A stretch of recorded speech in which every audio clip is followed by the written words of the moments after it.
인구 5,200만 명의 나라가 50년 안에 3,400만 명으로 줄어든다면 믿어지시나요? 단순히 숫자가 줄어드는 게 아니라 그 나라에 일할 수 있는 사람들이 절반으로 사라지고 국민 평균 나이가 60세가 되는 거죠. 이건 SF 영화 얘기가 아니라 지금 대한민국에서 벌어지고 있는 현실입니다. 세계 최저 출산율 0.72명, 인류 역사상 가장 빠르게 무너지는 나라, 한국의 이야기를 지금부터 해보겠습니다. 한국이 어떻게 여기까지 왔는지 이해하려면 과거로 돌아가야 합니다. 1953년 한국전쟁 휴전 이후 한국은 말 그대로 폐허였거든요. 300만 명이 사망했고 주요 도시들은 거의 다 파괴됐죠. 그때 한국의 1인당 GDP는 67달러였습니다. 세계에서 가장 가난한 나라 중 하나였던 거죠. 하지만 지금은 어떤가요? 1인당 GDP 34,000달러에 세계 13위 경제 대국이 됐습니다. 도대체 무슨 일이 있었던 걸까요?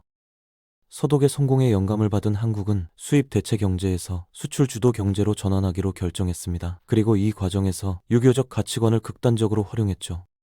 근면, 집단주의, 위계 질서, 이 세 가지를 국가 발전의 엔진으로 삼은 겁니다. 1960년대부터 1980년대까지 급속한 산업화 기간 동안 한국 사회는 장시간 노동을 개인의 성공이 아닌 국가 발전의 수단으로 강조했거든요. 이걸 상징하는 말이 바로 멸사봉공이었습니다. 개인의 삶을 버리고 공동체를 위해 헌신하라는 뜻이죠. 더 심각한 건 당시 한국이 군사정권 하에 있었다는 겁니다. 이런 이념들이 강압적으로 주입됐고 유교 문화와 군대 문화가 결합되면서 생산성보다는 장시간 근무를 중시하는 직장 문화가 만들어졌죠. 상사에게 복종하고 퇴근 후에도 회식에 참여해서 충성심을 보여야 했습니다. 악명 높은 한국의 회식 문화죠. 밤 8시, 9시, 10시까지 일하고 그 다음엔 새벽 1시, 2시, 3시, 4시까지 상사가 자리를 뜰 때까지 술자리에 있어야 하는 거예요. 이런 문화가 수십 년간 이어지면서 오늘날 한국인들은 연간 1900시간을 일합니다. 미국, 캐나다, 호주, 독일 같은 선진국들과 비교하면 확연히 많죠. 그런데 이 데이터도 사실 현실을 제대로 반영하지 못합니다. 강제적인 회식 시간은 포함되지 않았거든요. 서양 사람들은 원하면 회식에 가지만 한국에선 거의 의무입니다. 게다가 최근 정부가 주 52시간 근무제를 도입하면서 노동시간이 줄어든 것처럼 보이지만 그 전에는 주 68시간이었다는 걸 생각해 보세요. 서양의 주 40시간과 비교하면 여전히 엄청난 차이죠. 그렇게 많이 일하는데 한국인들은 돈을 많이 벌까요? 전혀 아닙니다. OECD 국가들 중 임금 순위 19위로 OECD 평균보다 5,000달러나 낮아요. 물론 예외는 있습니다. 삼성 같은 대기업에서 일하면 연봉이 평균의 거의 2배인 87,000달러까지 받을 수 있거든요. 이건 유럽 평균보다 8.2% 높은 수준이죠. 당연히 모든 한국인들이 이런 회사에 들어가고 싶어 합니다. 그런데 대기업에 들어가려면 어떻게 해야 할까요? 바로 스펙이 필요합니다. 학위, 어학 자격증, 인턴 경험, 봉사활동, 동아리 활동, 수상 경력 등등 끝이 없죠. 그래서 한국인들은 교육을 극도로 중시합니다. 교육이야말로 성공으로 가는 유일한 길이니까요. 만 3세 미만 아동의 66%가 조기 교육 프로그램에 등록되어 있는데 이건 OECD에서 가장 높은 수치입니다. 고등학교 졸업률은 98%, 대학 진학률은 70%에 달하죠. 하지만 한국에서의 경쟁은 학교나 직장에서 끝나지 않습니다. 정보에서도 앞서 나가야 하거든요. 대학 입시를 준비하든 취업 면접을 준비하든 모든 한국인들은 조금이라도 더 나은 정보를 찾기 위해 애쓰죠. 이런 상황에서 정확하고 균형 잡힌 정보를 얻는 게 얼마나 중요한지 아시나요? 2024년 한국의 출산율이 실제로 올랐습니다. 0.75로 상승했는데 거의 10년 만에 처음 있는 일이죠. 그런데 이게 실제로 무엇을 의미할까요? 누구에게 물어보느냐에 따라 대답이 완전히 다릅니다. 진보 성향의 코리아 타임스는 낙관적으로 보도했어요. 정부 정책이 효과를 보고 있고 추세가 계속될 거라고요. 반면 보수 성향의 브레이트바트는 한국의 작은 상승을 일본의 역대 최저치와 비교하며 선진국 전체의 인구 붕괴를 경고했죠. 같은 이야기, 같은 숫자인데 완전히 다른 해석이 나온 겁니다. 힘든 노동만이 한국의 인구 문제를 일으키는 건 아닙니다. 사실 더 큰 문제가 있거든요. 한국은 생활비가 저렴한 나라로 알려져 있죠. 서울은 전 세계 주요 도시 40곳을 대상으로 한 생활비 조사에서 1위를 차지했습니다. 그런데 이상하지 않나요? 19세에서 39세 한국인의 20%가 소득 대비 부채 비율 300%로 살아가고 있다는 게 말이죠.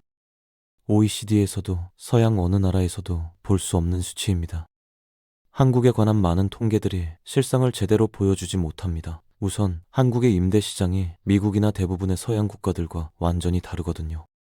과거에는 서울 임대의 70%가 전세라는 시스템을 따랐습니다. 이 시스템에서 세입자는 월세를 내지 않아요. 관리비와 공과금만 부담하죠. 놀랍게 들리시나요? 하지만 여기에 엄청난 함정이 있습니다. 월세 대신 세입자는 임대 계약 금액의 50%에서 80%가 아니라 부동산 가치의 50%에서 80%를 보증금으로 내야 합니다. 만약 5억 원짜리 집을 빌린다면 첫날 2억 5천만 원 이상을 보증금으로 내야 하는 거죠. 아직 충분히 저축하지 못한 젊은 세입자들에게 이건 엄청난 부담입니다. 최근에는 50%의 임대가 월세로 바뀌었는데 여기서도 세입자들은 일반적으로 12개월치 월세에 해당하는 상당한 보증금을 내야 하죠.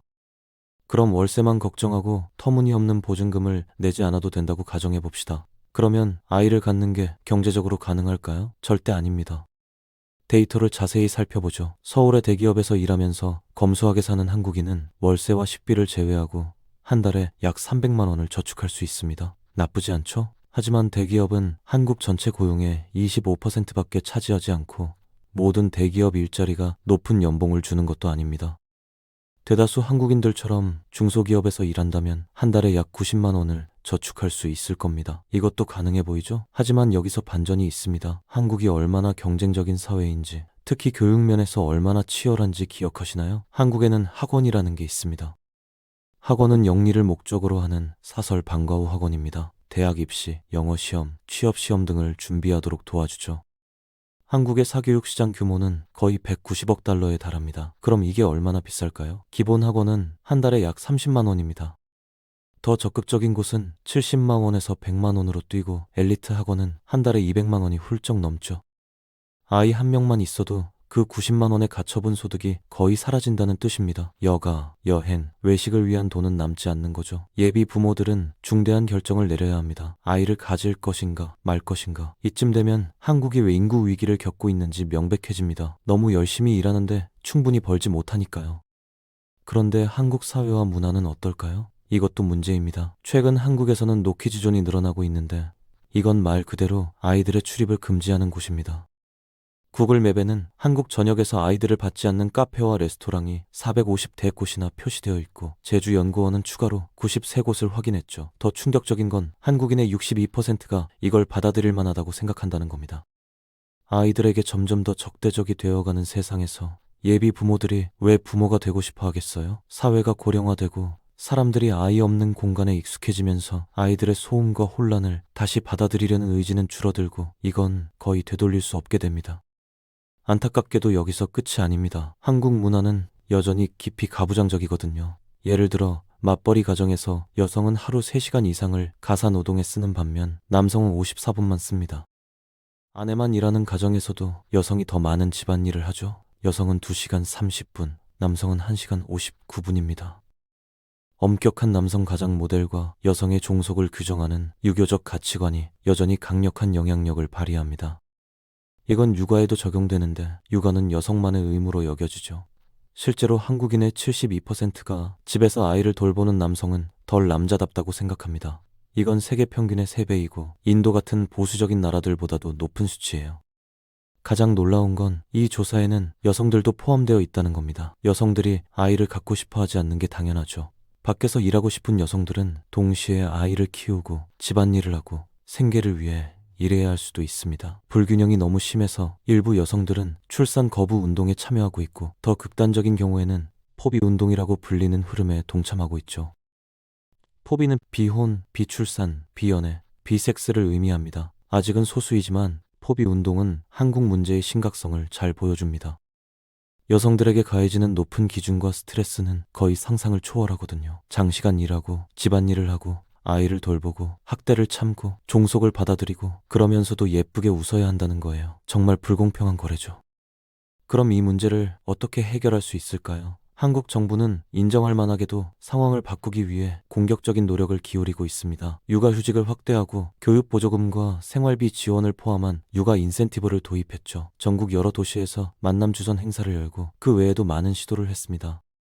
하지만 이런 노력에도 불구하고 한국의 출산율은 여전히 세계 최저 수준이고 작년에 겨우 소폭 상승했을 뿐입니다. 앞서 말했듯이 현재 한국 인구는 약 5,200만 명인데 2070년에는 약 3천만 명으로 떨어질 것으로 예상됩니다. 하지만 문제는 단순히 인구수가 아니라 생산 가능 인구입니다. 이미 인구의 20%가 65세 이상인데 누가 고령 인구를 돌볼까요? 이대로 가면 2070년 한국 인구의 거의 50%가 65세 이상이 될 겁니다. 그럼 사회는 어떤 모습일까요? 학교가 있을까요? 놀이터는? 레스토랑? 바? 클럽? 아니면 그냥 거대한 요양원이 될까요? 제 생각에 한국은 거의 망했습니다. 인구 붕괴를 바로잡는 건 거의 불가능하거든요. 관성과 문화적 태도의 변화는 수십 년이 걸립니다. 신생아가 사회에 기여할 수 있게 되기까지는 항상 20년 이상의 시차가 있죠. 한국은 전 세계에 대한 경고입니다. 아이를 갖고 키우기 어렵게 만드는 사회는 모두에게 나쁩니다. 비용이 더 들 수 있지만 단기 차익의 장기적 결과는 치명적이죠. 누가 한국의 전통을 지킬까요? 누가 의료 서비스를 제공할까요? 누가 최신 K-팝 히트곡을 부를까요? 누가 솔로 지옥에 출연할까요? 저희의 제안은 일론 머스크에게 물어보세요. 그는 아이 만드는 부분에서는 답을 찾은 것 같으니까요. 오늘 영상이 유익했다면 구독과 좋아요 부탁드립니다.